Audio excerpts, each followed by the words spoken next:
Today is the day to get prepared. Breaking at noon, North Carolina Governor Josh Stein urging all of you to wrap up your final preparations ahead of the winter storm heading towards the Carolinas. Thanks for joining us at noon. I'm Naya Hardin. And I'm Carolyn Serta. Now, the governor says instead of ice this time around, we are looking at snow impacting our area. In today's news conference, the governor said road crews have been working around the clock, clearing ice from the last storm and putting brine down ahead of the incoming snow. Governor Stein mentioned that he does not anticipate as many power outages and that the bitter cold temperatures are also a big concern this time around. He also highlighted that crews are keeping an eye on coastal cities, especially the Outer Banks, that are at risk of flooding around this time. WBTV's Ron Lee is out monitoring the situation for us now in West Charlotte. And Ron, the remnants of the last storm haven't fully cleared out before this next one moves in.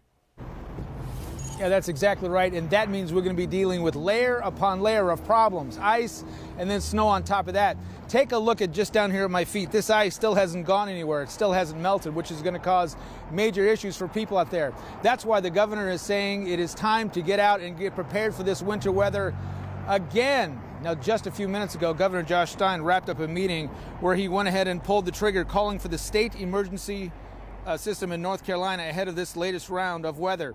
That ensures the state would qualify for federal assistance if it gets as bad as what many are worried about. The order also activated the State Emergency Response Team, or CERT crews, out ahead of the storm. In the Charlotte area, our weather team is saying to expect between 4 and 6 inches of snow for already weather-weary residents. However, last weekend's ice storm is a very different creature than the powdery snow that's expected to come in. Either way, Stein says it's time to gear back up. The risks of frostbite and hypothermia become very elevated when you have temperatures that low. So folks just need to not be outside if they possibly can. And if they are outside, make sure that you are well dressed, wearing lots of leathers and covering all exposed skin. If you have to drive and there is snow, make sure that you have a safety package in the car with you.